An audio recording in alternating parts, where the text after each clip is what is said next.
Olá, hoje é seu dia de sorte. Você vai começar uma das disciplinas mais importantes da sua vida, uma das mais importantes do seu curso e que você vai realmente gostar, porque ela é muito útil e muito poderosa. Mesmo se você não for fazer economia, se você fizer outro curso, você acha, mas economia não tem nada a ver com o meu curso? Deixa eu dizer para você, tem sim, tem muito a ver com o seu curso, tem muito a ver com a sua vida. É isso que eu vou tentar convencer você nessa primeira aula. Então, essa é a primeira aula, uma aula introdutória sobre a disciplina Introdução à Economia. Várias turmas estão fazendo ao mesmo tempo e eu quero motivar você a entender o que você vai ver nessa disciplina e por que isso aqui é importante. Eu imagino que muitos de vocês não têm uma ideia muito clara do que é economia. Tem uma ideia vaga, assim, que talvez tenha alguma coisa a ver com dinheiro, tem a ver com dinheiro e mercados, talvez políticas públicas. E tem sim, tem muito a ver sobre isso e nós vamos ver esse tipo de coisa. Mas é muito mais abrangente. Não é só dinheiro, não é só mercados. E quando eu vou a algum lugar e as pessoas perguntam o que eu faço, eu digo, eu sou economista, eles dizem, então me dá uma dica aí de investimento. Porque você é economista. Eu digo, bom, eu não, acho que não sou a melhor pessoa a perguntar uma coisa dessas. Economia é muito mais do que só isso. Economia é bem mais abrangente e bem mais poderoso. Qualquer decisão que você tome na sua vida, que governos tomem, que firmas tomem, são tópicos de estudo de economia. E se você pensar bem, a vida é um monte de decisões. Desde hoje de manhã, quando você acordou, você teve que fazer escolhas. Escolhas envolvem decisões. Então, você escolheu vestir essa camisa em vez daquela, tomar algo para o café em vez de outra coisa.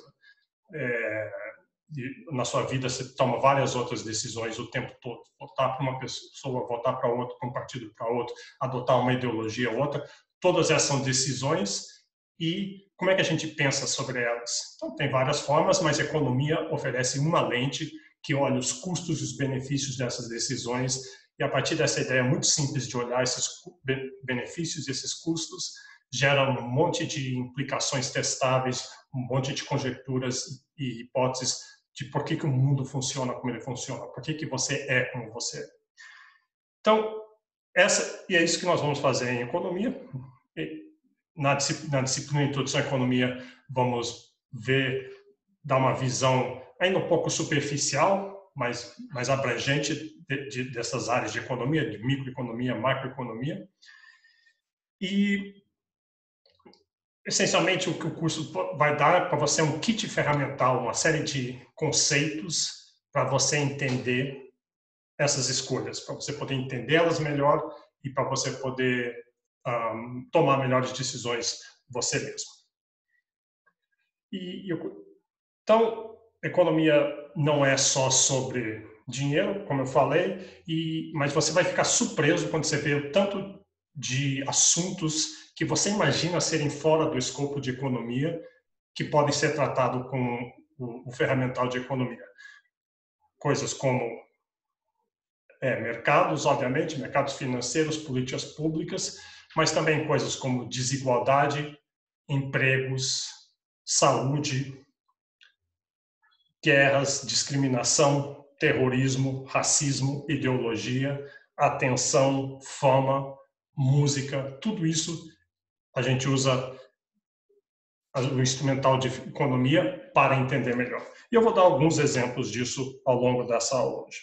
Então, a primeira coisa que eu quero fazer para a gente começar isso aqui, para mostrar um dos temas dos grandes temas em economia. Deixa eu compartilhar a tela. Vou pegar um dos pai da economia, de certa forma, e a pergunta que ele fez e que até hoje, desde então, continua se perguntando.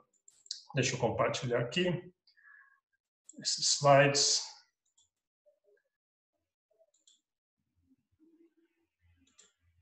Então, temos aqui esse senhor. Alguém reconhece?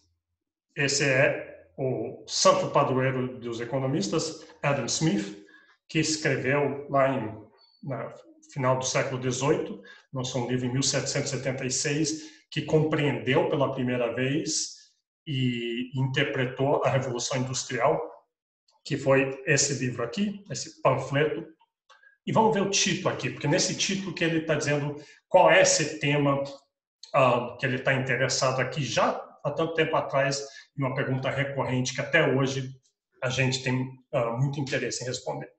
É uma investigação na natureza e causa da riqueza das nações.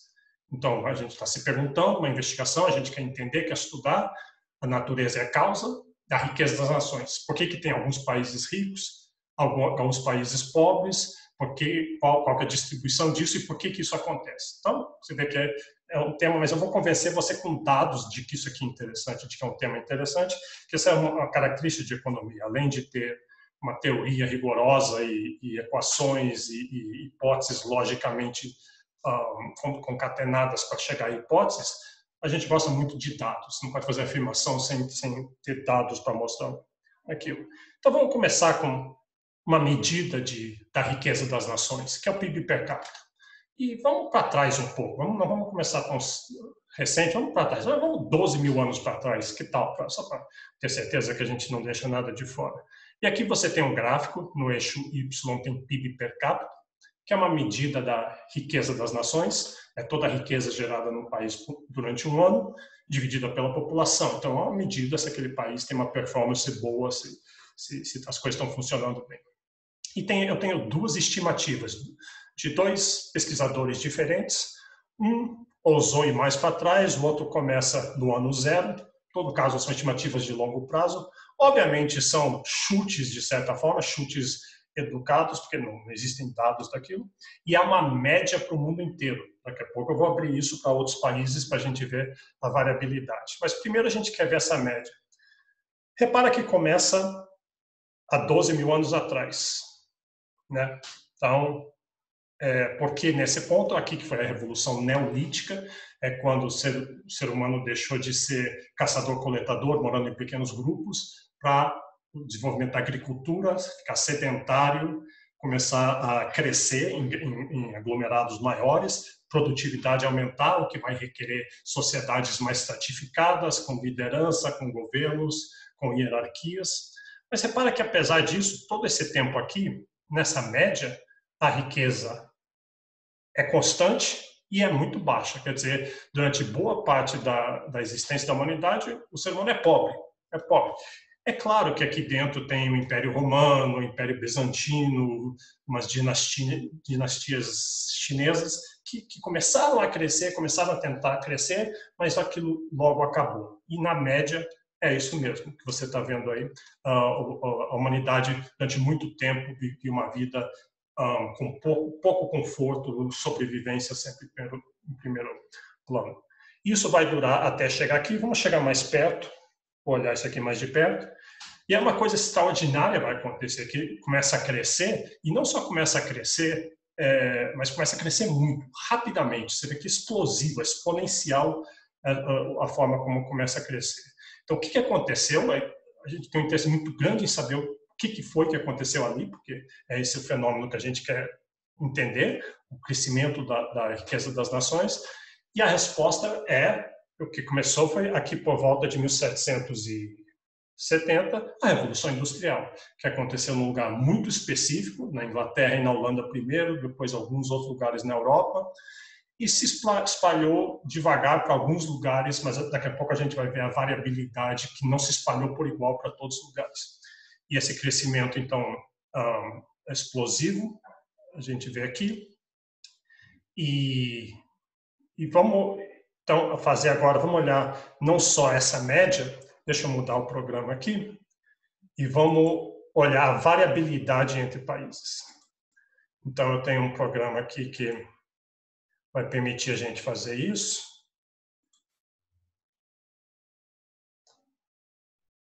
Deixa eu ver isso aqui. Tá. Então, aqui nós temos, eu vou botar primeiro só o Brasil. Então, repara, aqui está o crescimento do Brasil. Agora, o período temporal aqui, 1960, até mais ou menos hoje em dia. E, de novo, a medida é PIB per capita. E você vê que o Brasil teve um crescimento ao longo do tempo. Ele cresce, esse crescimento é real, então aqui não é nada nominal. Quando sobe é porque realmente melhorou a qualidade de vida. E você vê que o Brasil teve um período de imenso crescimento. Nesse período, o Brasil foi um dos países que mais cresceu no mundo. Depois, um período em que isso não aconteceu, uma estabilidade aqui, certa volatilidade. Um período mais recente de grande crescimento, né, 2000 a 2010, e um período recente muito ruim. Então, uma das coisas que a gente vai ver em Introdução à Economia, o caso específico do Brasil, lá no final tem um pedaço específico de economia brasileira, e ao longo dos outros capítulos, onde vai ter conceitos, é inevitável que os professores vão botar em termos da economia brasileira. Mas vamos adicionar alguns outros países, só para ver essa variabilidade. Vou botar a Argentina. Então, a Argentina está mais ou menos no mesmo nível do Brasil, era bem mais rica do que o Brasil, depois não tanto. E lembra que isso é per capita, então realmente é comparável. Vou botar mais um sul-americano, Bolívia. Bolívia é bem mais pobre do que o Argentina e o Brasil. Vou botar alguns países africanos aqui. Então, Cabo Verde, Benin, Camboja, país. Então, tem vários países pobres. Deixa eu botar o Chile aqui, vamos ver o Chile, talvez país de melhor performance na América do Sul. E você vê o Chile veio de baixo do Brasil e da Argentina, mas teve uma performance muito boa já desde a década de 80 e ultrapassou esses países. Então, eu posso ir acrescentando países e se diz assim, bom, então tem uma certa variabilidade aqui, vamos botar a China. Só que é interessante. Onde que você imagina que a China vai estar?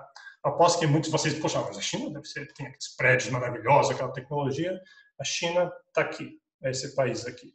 A China, muito mais pobre per capita do que o Brasil e a Argentina, afinal são 1 bilhão de chineses que tem que dividir o bolo. Só que um crescimento recente, para a inclinação dessa curva muito grande.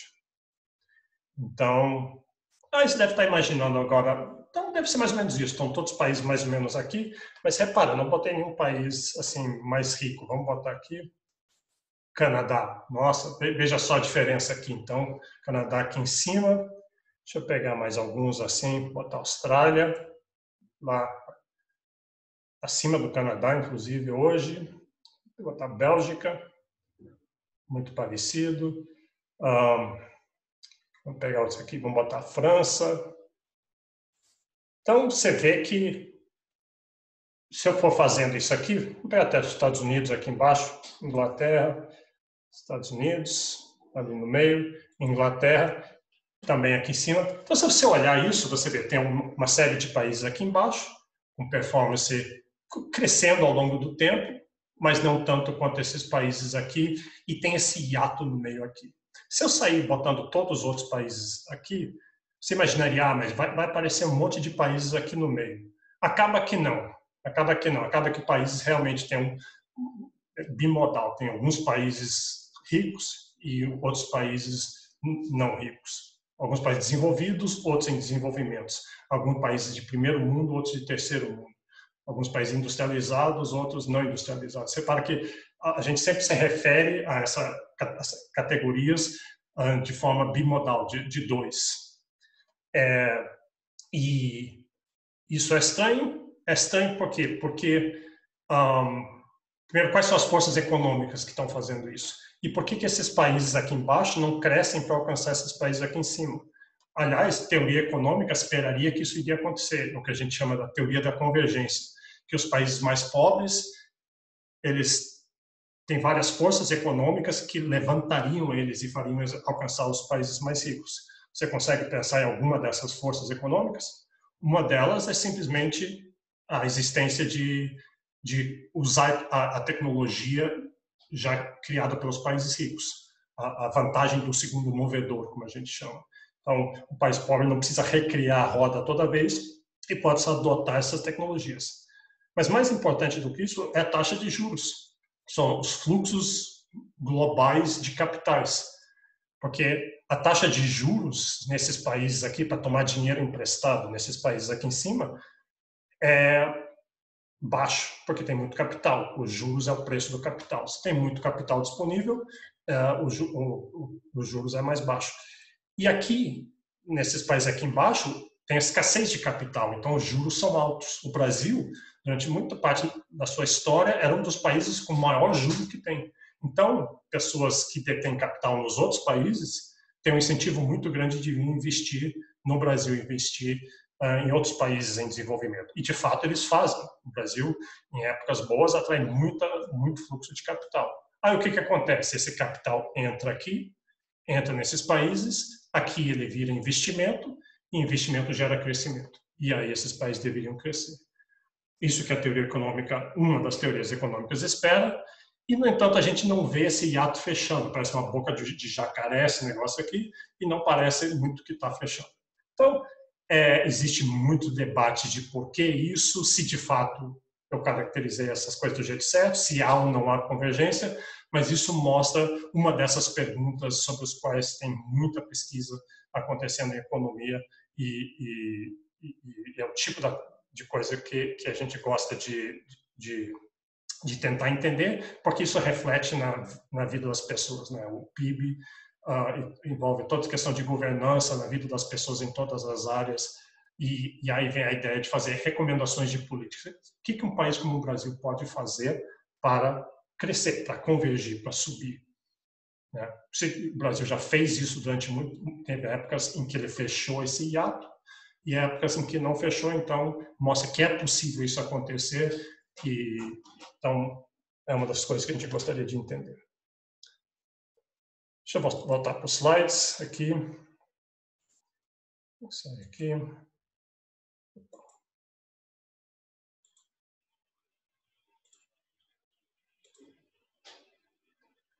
Vou voltar aqui e vamos em frente. Então, bom, aí introdução à economia, então o certo seria, vamos definir o que quer dizer economia, e aqui, como várias outras disciplinas, imagina, tem várias definições. Então, uma definição clássica é a ver com a ideia de escassez, né? Economia se torna importante quando tem escassez. Então, o Mankiw, que tem um livro de economia muito usado, economia é o estudo de como uma sociedade administra os seus recursos escassos. Se tem escassez, a sociedade tem que fazer escolhas você não pode ter tudo, essa definição de escassez, então você vai ter que escolher o que você vai fazer, o que você vai consumir, o que você vai produzir. Então, essa é uma definição, mas ainda é meio vaga. Eu botei essa aqui só porque essa é uma de John Stuart Mill, ele é lá um pouco depois do Adam Smith, então mais no começo do século XIX, e eu não vou ler aqui, mas o que ele está botando é uma definição meio ortodoxa, que economia se ocupa de que o ser humano quer obter riqueza e ele tem que fazer escolhas por causa da escassez, e a gente vai abstrair de todos os outros motivos e paixões humanas. Ele coloca assim. Então a gente vai olhar só esse intuito que o ser humano tem de conseguir mais riqueza, que parece uma visão bem estreita, né? Então, ele definiu assim, a economia ainda estava se formando, a ideia de uma disciplina economia, mas lembra que eu falei lá no começo que hoje em dia a economia não é mais assim, a gente não abstrai dos outros motivos e paixões humanas. Pelo contrário, hoje em dia a economia, você explica com o ferramental de economia não só a obtenção de riqueza, mas de paixão, de amor, de atenção, a gente quer explicar ódio e várias outras coisas que, na época de John Stuart Mill, ele não previa que a economia cobriria aquilo.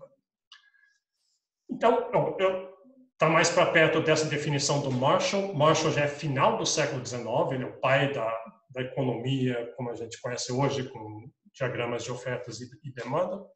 Ele já tinha aquela ideia lá. E ele fala assim, a economia é o estudo da humanidade nos assuntos correntes da vida. Então, totalmente abrangente, qualquer assunto corrente da vida. Se tem uma coisa incomodando você, uma coisa interessando você hoje, a gente pode saber mais sobre essa coisa olhando a economia. Então, finalmente, uma outra definição aqui. Não vou ler, Paul Samuelson já é então, um outro pai da economia, ele é o primeiro livros textos de economia foi ele que fez, e ele veio com essa definição aqui.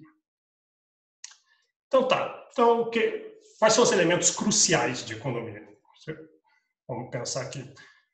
Escassez, então tem que ter escassez, se não tem escassez, não tem um problema econômico de fato, todo mundo que quiser aquilo pode conseguir, não vai ter conflito, não vai ter escolhas a serem feitas.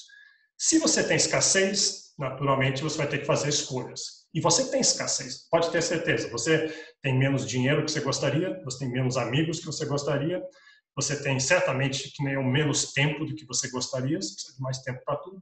Então você vai ter que fazer essas escolhas. Então, aí como é que você faz as escolhas? Eu tenho escassez, eu preciso fazer escolhas, tenho que tomar essas decisões. Economia é, de certa forma, a ciência das decisões, ciência das escolhas. Então, eu vou ter que ter um critério. O que eu vou fazer? Eu vou consultar minhas preferências. Minhas preferências é o que eu quero, é o que eu gosto. E cada pessoa tem preferências diferentes. É o que a gente vai chamar lá para frente de uma função utilidade. Então, eu tenho minhas preferências. No primeiro momento, vamos tomar elas como dadas. Cada um gosta do que gosta. Gosto não se discute. E dado os meus gostos, dado os meus desejos, minhas preferências, que escolhas eu vou fazer? O jeito que eu vou fazer, eu vou comparar benefícios e custos. Daqui a pouco eu mostro o ferramental que a gente usa para isso.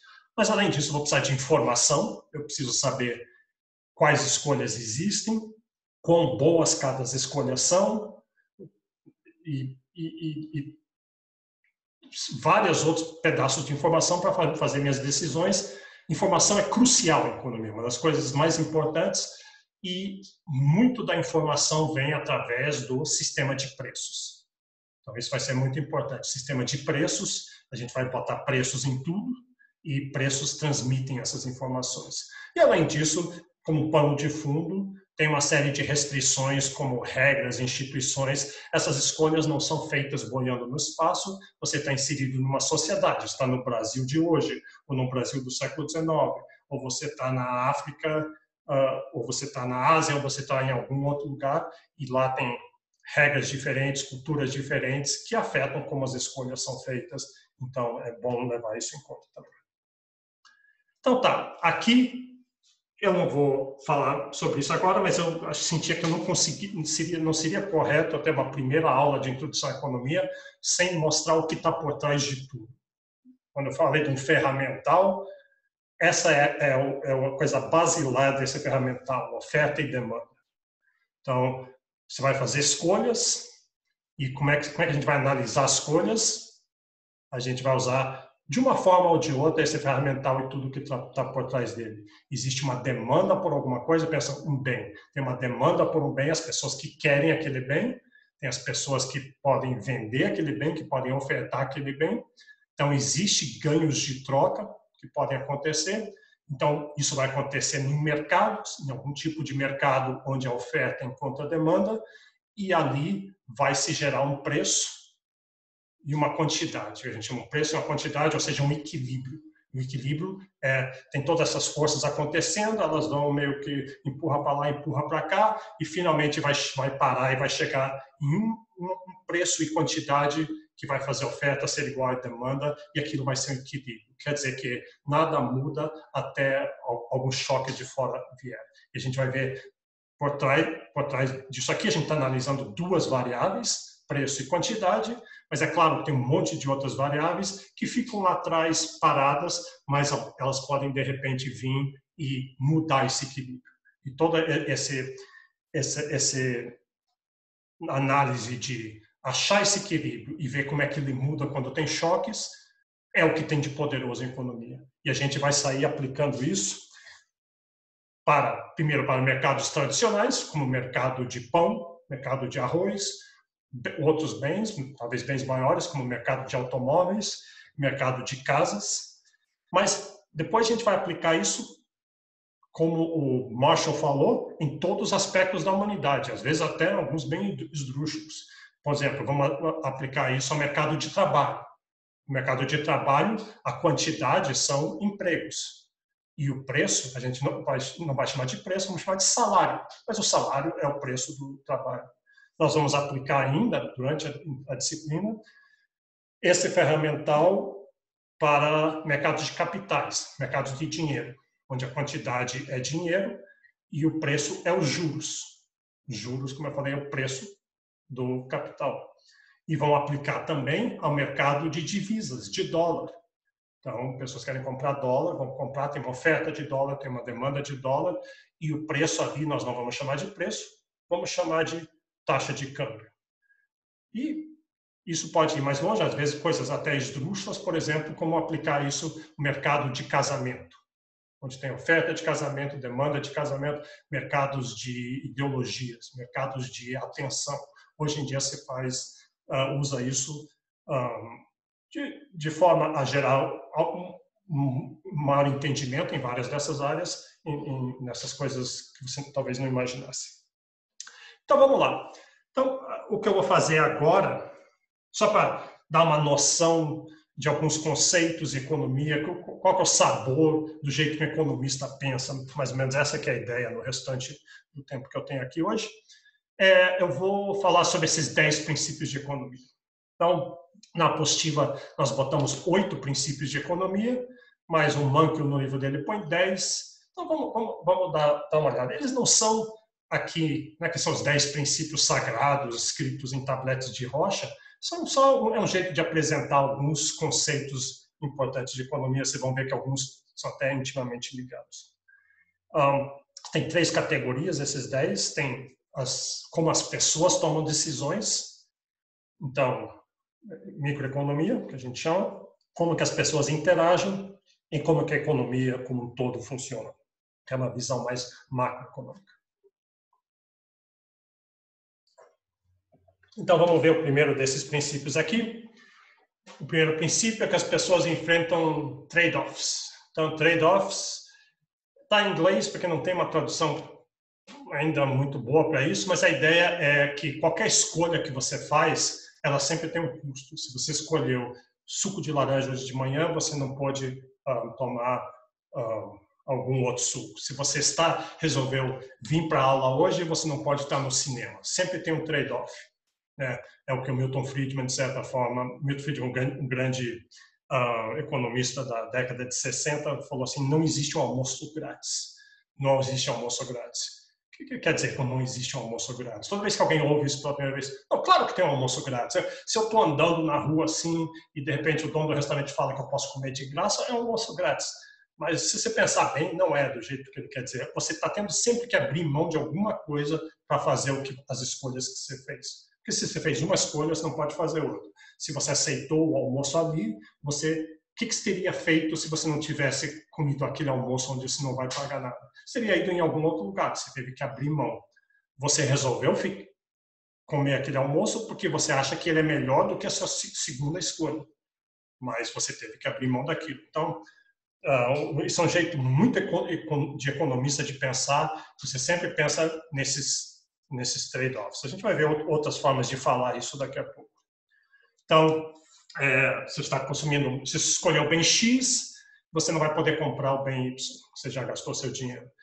Muitas políticas públicas enfrentam um trade-off entre eficiência e qualidade. Você pode melhorar a eficiência da alocação na economia, mas às vezes aquilo não é tão justo, não é tão equitativo. Não necessariamente, tem políticas que fazem as duas coisas, mas é comum ter esse trade-off. Meio ambiente e crescimento, esse é outro trade-off. Muitas políticas que geram crescimento são ruins para o meio ambiente. Se você fosse crescer de uma forma sem ferir o meio ambiente, você ia crescer menos. Então, tem o trade-off. Durante a guerra, eles sempre falavam assim, vocês querem tanques ou manteigas? Não pode ter os dois. Ou vai ter tanques e a gente vai atacar o inimigo, ou a gente vai continuar comendo bem aqui e vai perder essa guerra. E outra escolha, outro trade-off muito importante é presente e futuro. Você tem que escolher se você vai consumir mais hoje ou no futuro. Então, se você vai estudar hoje, passar pelo todo o custo de estudar e ter esse trabalho para ter um emprego melhor no futuro, ou você prefere viver o presente melhor, acordar tarde, não ter que ficar estudando um monte de coisa que você não tem interesse, mas aí você vai ter um futuro pior. Tem esse trade-off. Então, trade-offs, eles existem porque tem escassez. Se não tivesse escassez, não seria necessário. Você simplesmente pegaria de tudo. Mas a vida é dura, então tem que fazer escolha. Segundo princípio, é muito parecido com a ideia de trade-off. A gente chama de um custo de oportunidade. Então, o trade-off é que você abre mão de alguma coisa para perseguir sua escolha. E o que você abrir mão é seu custo de oportunidade. Então, o custo de oportunidade é o valor associado à sua melhor alternativa. Vamos fazer um experimento mental aqui para vocês verem como é que é isso. Suponha que você está indo para um show. Tem um show que se quer ver, um jogo que se quer ver. E você vai até a bilheteria e aí você chega na bilheteria e fala, não, já vendeu tudo, acabou, não tem mais ingresso. Aí você fica triste, está indo embora. No meio do caminho se encontra um cambista e ele fala assim, ó, eu vendo para você 2 ingressos por R$500. E você estava o tempo todo pensando assim, não, eu pago assim, no máximo uns 200, eu pago. E ele fala, eu tenho dois ingressos por R$500. Aí você considera e você fala, não quero não, não vale a pena para mim. Eu queria ver esse show, mas R$500 é muito pesado, então eu não vou. Aí você está saindo triste de novo, cabisbaixo. Por estar cabisbaixo, você está olhando para o chão e aí você vê que lá no chão tem 2 ingressos. Você acha 2 ingressos para o show. Aí você fica feliz, oba, achei 2 ingressos para o show, e você pega e vai para o show com o seu amigo. Você vai e assiste o show, se diverte. A pergunta é, por que isso não faz sentido? Por que essa escolha que você fez, nessa minha historinha, não é racional? Vou deixar vocês pensarem um pouquinho. Só para recapitular, você queria ver o show, você estava disposto a pagar até 200, você encontrou cambistas vendendo a 500, outras pessoas comprando a 500, mas você achou que 500 era muito caro para você, não comprou, achou os ingressos no chão e foi assistir o show. A resposta, por que isso não é racional, é porque quando você pegou, a gente já sabe que você não está disposto a pagar 500 para ver o show, porque senão você teria comprado no cambista. Então você não está disposto a pagar 500. Mas quando você achou no chão os ingressos e usou eles, você teve um custo de oportunidade. Você teve que abrir mão de alguma coisa, teve que abrir mão dos ingressos. Para ver o show, você abriu mão dos ingressos. E você poderia ter vendido os ingressos lá com os cambistas. Talvez eu tivesse ter falado, suponha que os cambistas, tinha muita gente comprando dos cambistas. Então, você, ao usar os ingressos, você abriu mão de R$500 que você podia ter vendido os ingressos e, no entanto, você não está disposto a pagar R$500 para ver o show. Então, isso mostra como é poderoso essa ideia de custo de oportunidade. Às vezes é um custo escondido, mas é um custo muito importante que determina o que as pessoas escolhem. Terceiro princípio, as pessoas racionais, o jeito econômico de pensar como as pessoas fazem escolhas, a gente pensa na margem. O que quer dizer isso, pensa na margem? A gente faz uma análise que chama marginal. Marginal quer dizer na margem, ou seja, adicional, incremental. Então, pensa assim, a gente pensa isso, é o seguinte, você quer comer pão de queijo, está morrendo de fome, você vai numa padaria, aí você chega na padaria, você pergunta qual é o preço do pão de queijo, suponha que seja R$1 o pão de queijo, e diz, estou morrendo de fome, o cheirinho está bom demais, eu estou disposto a pagar muito pelo pão de queijo. Então, a gente quer saber quantos pães de queijo você vai comprar. E o jeito que o economista pensa sobre isso não é tentar chegar logo no número final. A gente quer saber o número final, quantos você vai comprar. Mas o processo é como se fosse assim, a gente modela o mundo como seja assim. Você chega lá e você faz a unidade marginal, o primeiro pão de queijo. Primeiro pão de queijo, quanto que você está disposto a pagar? Ele custa R$1, você está com muita fome, o cheiro está muito bom, então você está disposto a pagar R$20, está disposto a pagar mais do que o custo, então ótimo, você paga e você está ganhando muito, porque você paga R$1 para algo que vale 20 para você.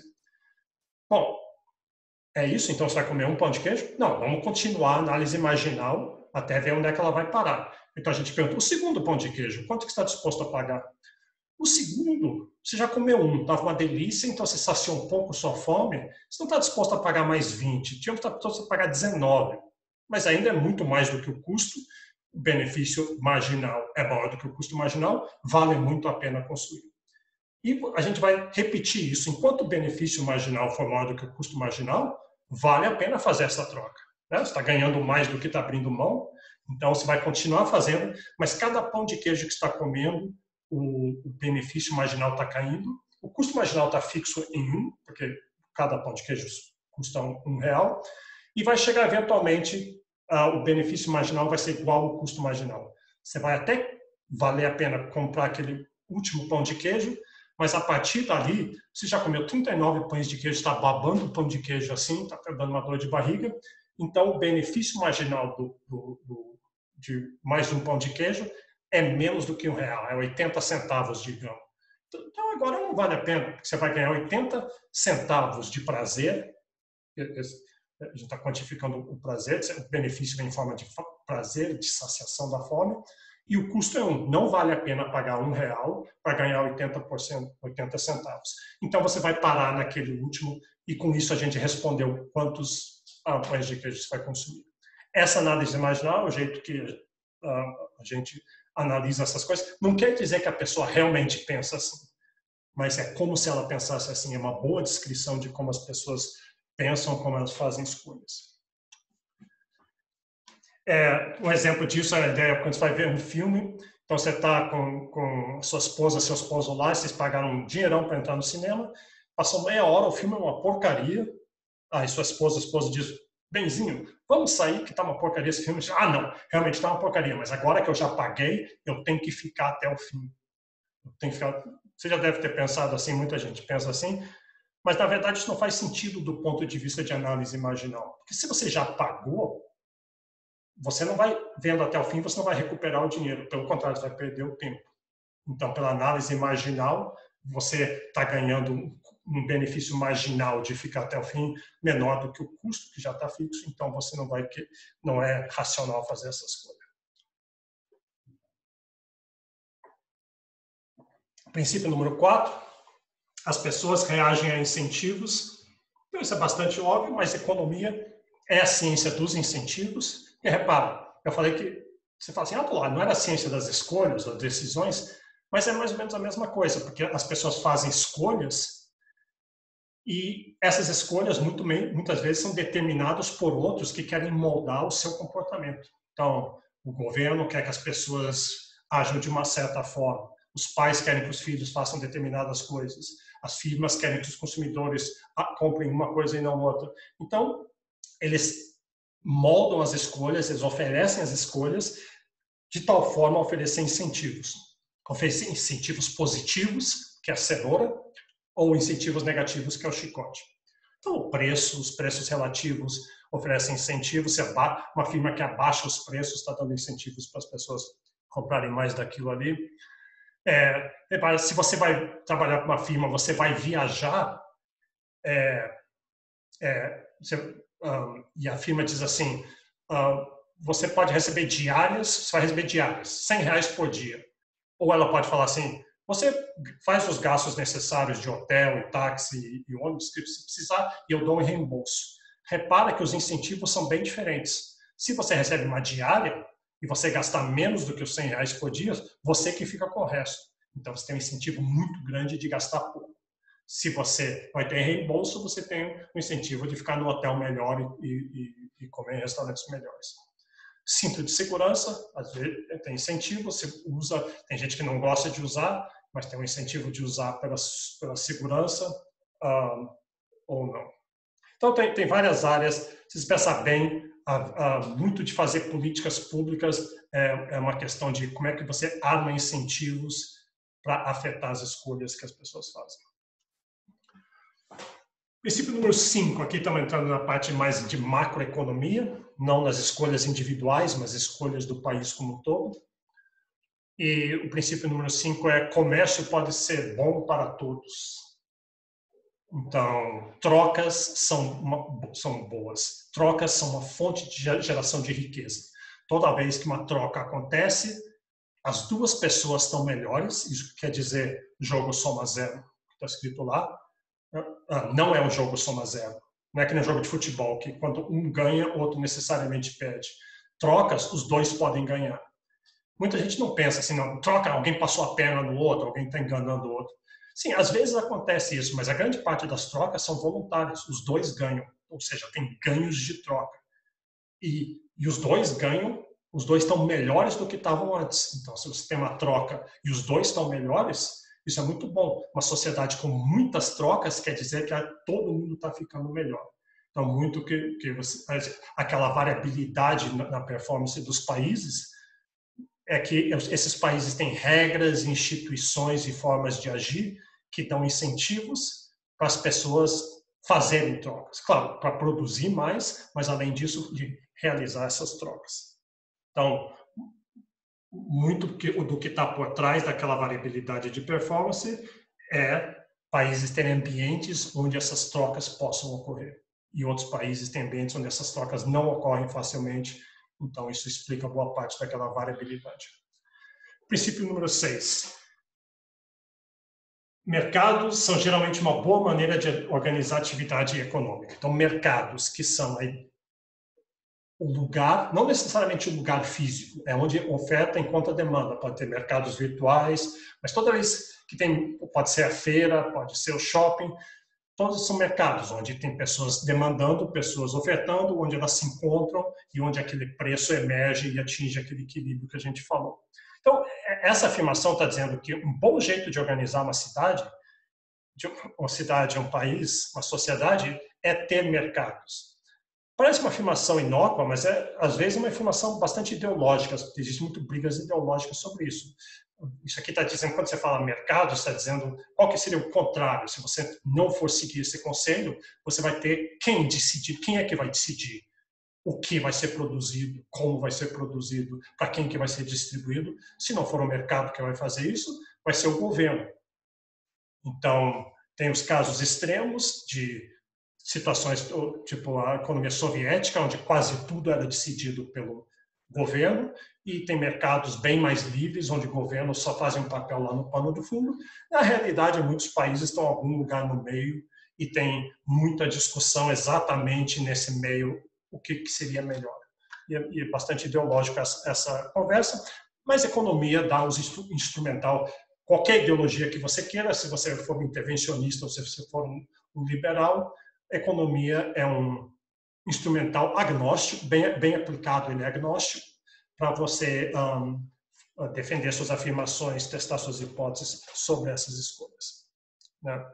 Então, a beleza de mercados mas por que eu usaria mercados em vez de usar governos? As pessoas têm a impressão, às vezes, mercados têm essas firmas malvadas, elas são exploradoras, elas podem querer explorar, o governo não, o governo vai cuidar do fraco. Às vezes sim, às vezes não. Também firmas serem exploradoras, às vezes não. A beleza do mercado, a razão pela qual você iria querer usar é porque ele usa informação, ele consegue captar informação via o sistema de preços e agir em cima daquela informação de uma maneira que governos não conseguem. Nem os governos mais competentes, mais honestos, mais bem intencionados conseguem captar, processar e agir em cima de informação, como mercados conseguem. Quem diria os governos que a gente observa à nossa volta, que não são nenhuma dessas três coisas em geral. Então, mercados, a mão invisível de Adam Smith, o que eu estava se referindo a essa capacidade aparentemente mágica dos mercados de alocar os recursos da melhor maneira possível do ponto de vista da sociedade. Dito isso, o princípio 7 vem dizer, sim, mercados são um bom jeito de organizar, mas tem situações em que mercados falham, em que mercados não funcionam tão bem. E isso é o que a gente chama de falhas de mercados.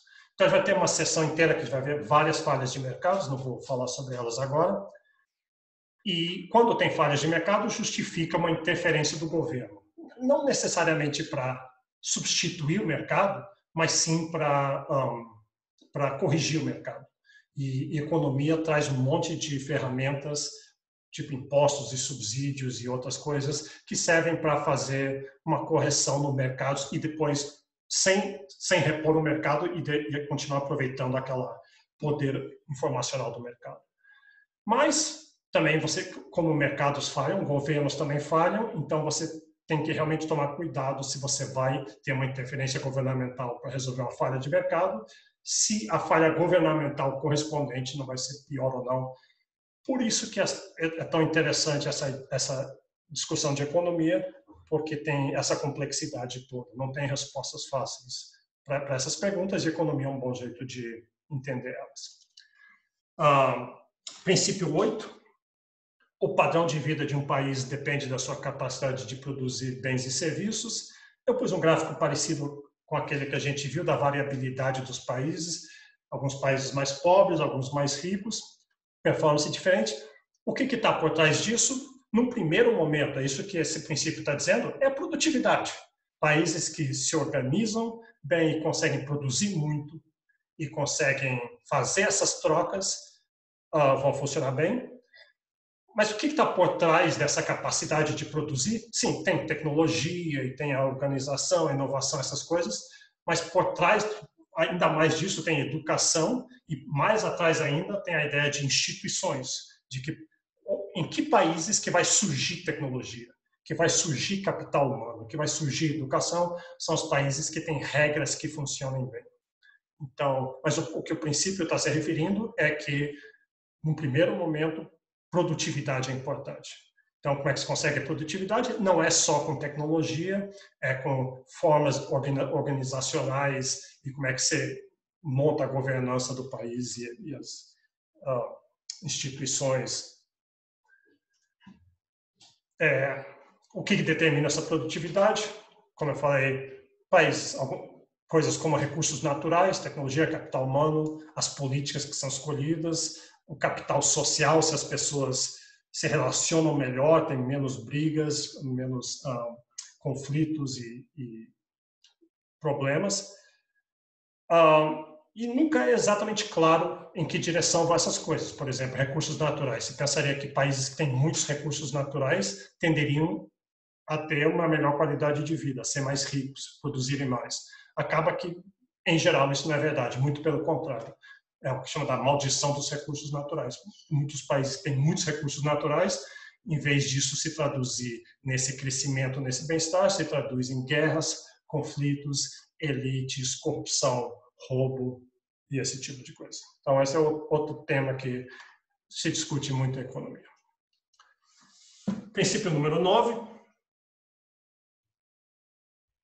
Esse é um que não precisava para a gente, porque o brasileiro conhece isso muito bem, ou pelo menos a minha geração e as gerações anteriores, a maioria de vocês, pela idade de vocês, não passaram pela hiperinflação brasileira, pelo menos não que vocês se lembrem tão bem. Deixa eu mostrar a hiperinflação brasileira, está aqui.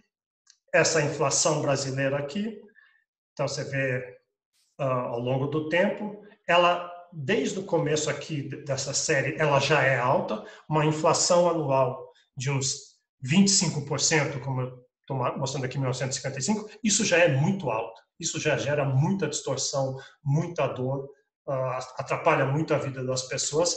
O que dirá uma inflação como essa aqui, de quase 100% em 1964, o que dirá uma dessas aqui em 1985, de quase 250%, quanta dor, quanto sofrimento, quanta distorção e ineficiência que isso gera, o que dirá esse período aqui, esse período hiperinflacionário brasileiro, de 85 a 95 mais ou menos. Repara que eu tive que até quebrar a escala aqui, porque senão não cabe no gráfico. Iria estourar para o espaço isso aqui. E o que o princípio, deixa eu voltar lá, está dizendo, o princípio está dizendo o que causa isso. Isso vai ser um dos grandes temas que a gente vai ter na parte macroeconômica no final dessa disciplina. Aqui, o princípio tem muitos debates e controvérsias do que causa isso, mas aqui tem uma hipótese, é que os preços sobem quando o governo emite moeda. O governo emite muita moeda, o governo está sempre, todos os governos estão sempre sob pressão para dar mais bens, mais transferências, mais subsídios e bolsa para as pessoas. Governos, em geral, são animais políticos, eles sofrem pressões políticas, têm que ganhar eleições, então eles sentem uma tentação muito grande, você não consegue simplesmente dar tudo para todo mundo, porque existem orçamentos, porque existe escassez, como a gente viu, então governos muitas vezes emitem moeda. Só criam moeda, rodam a máquina de imprimir, tem outras formas financeiras de fazer isso, e quando você faz isso, é ótimo para o governo, todo mundo fica feliz que o governo está dando coisa para eles, mas o problema é que gera inflação e o que essas transferências estão fazendo com a mão direita, elas vêm tirar com a mão esquerda. A inflação é extremamente perversa, como eu falei, ela cria muito mais sofrimento do que os problemas que ela causa, que ela resolve hoje. E o último princípio de economia, esse só vou mencionar rapidamente, porque inclusive na apostila esse não está lá, mas a ideia de que existe um trade-off, existe uma troca, de certa forma, entre inflação e desemprego. Países, de certa forma, têm que escolher. Você não quer nem inflação, nem desemprego. Então, eu escolheria ter baixa inflação e baixo desemprego. Esse princípio está dizendo, não, você não pode ter isso. Você tem que ter, se você quiser um baixo desemprego, que é bom para todo mundo com emprego, você vai ter que aceitar muita inflação. A inflação quer dizer que tem muita atividade econômica acontecendo, isso gera um pouco de inflação. Ou se você não gosta da inflação, como no Brasil, a gente se queimou tanto com a inflação que hoje a gente dá muito valor à baixa inflação, mas se vai ter baixa inflação, você vai ter que aceitar um alto desemprego. Isso é o que chama da curva de Phillips, o nome da pessoa que reconheceu isso pela primeira vez, mas acontece que os dados ao longo do tempo já mostraram que essa curva não é bem verdade. Ela não é uma boa descrição de como o mundo funciona, mas aqui está interessante, é o tipo de coisa que se discute em macroeconomia, e a gente vai ver isso nas aulas finais. Então tá, esses são os 10 princípios, dá para sentir um pouquinho do que se trata a economia, do que se trata essa disciplina. Só para acabar aqui, um último tema, como é que a gente vai entender, qual é assim, a abordagem mais epistemológica que nós vamos fazer desses assuntos. A apostila divide em análise positiva e normativa. O que quer dizer isso? É que a gente vai olhar o mundo, olhar a economia, olhar as escolhas que os agentes econômicos estão fazendo, olhar a economia brasileira, e eu posso fazer uma análise, o tipo de pergunta que eu posso fazer é o que está acontecendo? Eu quero entender o que está acontecendo, só isso. Não tem juízo de valor, não quero dizer se é bom, se é ruim, se devia mudar, se não devia mudar, eu quero fazer uma descrição. Isso é muito valioso, porque o mundo é confuso e quando alguém faz uma análise bem feita e diz, ó, isso aqui é importante, essas coisas acontecem por causa dessas outras coisas, isso é uma análise positiva. Em economia, a gente faz muito análise positiva. Positiva não quer dizer que é uma análise boa ou otimista, só quer dizer que é epistemológica, é neutra do ponto de vista de juízo de valor. E uma análise normativa é uma análise, você olha a mesma coisa que você olhou antes, você olha a economia, você olha a interação entre os agentes, as escolhas que estão sendo feitas, mas aí você vai querer dizer o seguinte, o que está acontecendo e a forma como está acontecendo não é eficiente, não é bom, de certa forma. Tem que ter algum critério. Nós, em economia, usamos o critério de eficiência, que significa, a gente vai ver depois o que significa, mas por trás está a noção de que é um bom uso dos recursos. Os recursos estão sendo alocados de uma maneira que é boa do ponto de vista da sociedade como um todo. Então, uma análise normativa se diz assim, essa economia não está alocando bem os recursos, e, portanto, existe uma forma melhor dela alocar os recursos, e a análise vai dizer qual é essa forma melhor, e aqui está uma forma que a gente possa intervir nessa economia para levar ela, para melhorar, para ela levar de um equilíbrio para um equilíbrio melhor. Isso é uma análise normativa. Também se faz muito em economia isso, e a gente vai estudar formas.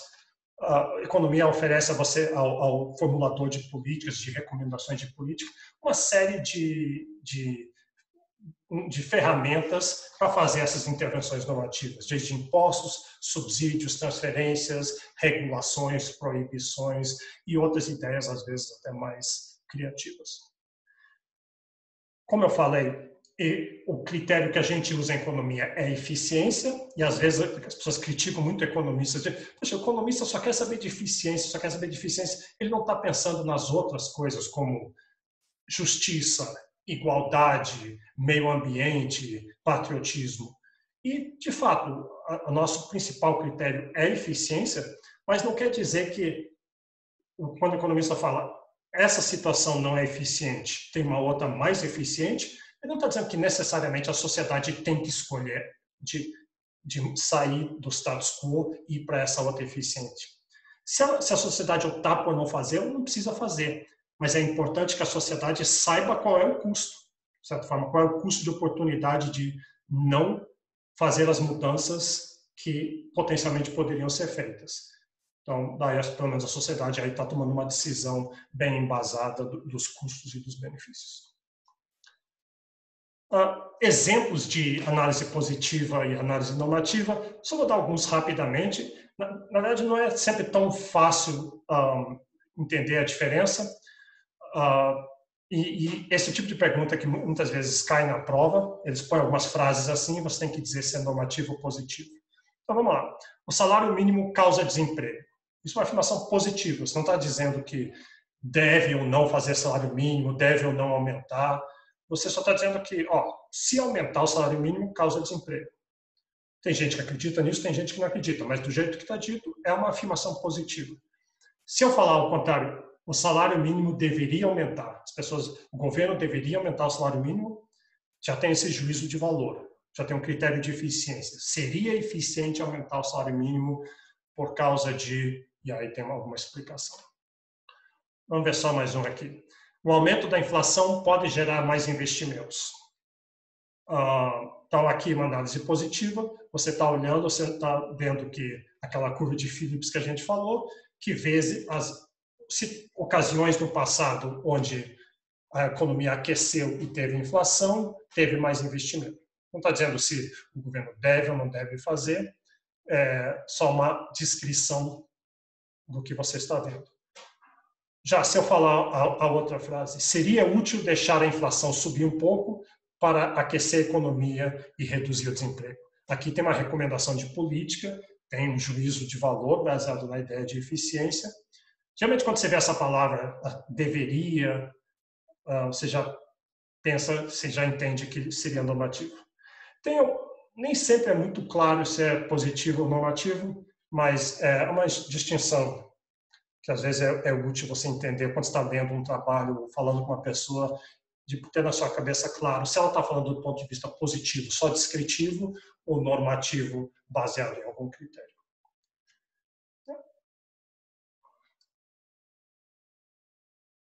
Como eu falei, essas não são visões independentes, tem uma área cinza ali onde não é sempre muito claro. E o que defende a ideia de uma análise normativa é que é necessário você ter algum critério. Tudo que você fala, de certa forma, tem um critério. Por isso que até às vezes é difícil fazer uma afirmação positiva, que ao escolher o que você está falando, o que você vai dar importância, você teve algum critério de escolha ali atrás. E, finalmente, a última questão, e que isso está na apostila, você vai ver que os economistas falam das ciências econômicas. E você diz, que diabos é isso de ciências econômicas? Ciência é o que o pessoal da ala sul faz, né? Física, química e biologia. Como que você está chamando de ciências econômicas? São ciências sociais. Mas é uma ciência no sentido do método que nós vamos fazer. Não é porque tem matemática que é uma ciência, o método que a gente vai fazer. Nós vamos olhar os fatos estilizados, olhar o mundo, né, fazer aquela análise positiva e depois usar um arcabouço teórico de economia, para derivar hipóteses testáveis e depois vamos testar esses métodos, essas hipóteses, usando experimentos, usando dados, usando regressões, usando tabelas, as várias formas que tem para fazer isso. E se os dados não confirmarem a teoria, daí a gente muda a teoria e faz isso de novo e de novo e de novo, sempre sujeito à refutação. Nunca tem uma verdade estabelecida em ciências econômicas, em nenhuma ciência, e economia assim. E muito, quando você vê 3 ou 4 economistas juntos, você vê que o tempo todo, cada um está tentando refutar o outro. É que a gente tem isso desde o começo colocado na nossa cabeça. Você tem que estar sempre desafiando a teoria aceita atualmente, né? Então é isso. Eu vou parar por aqui. Essa foi assim a introdução da disciplina de Introdução à Economia. E lembra que eu falei no começo? Hoje é seu dia de sorte. Você está começando uma disciplina excelente que você vai adorar.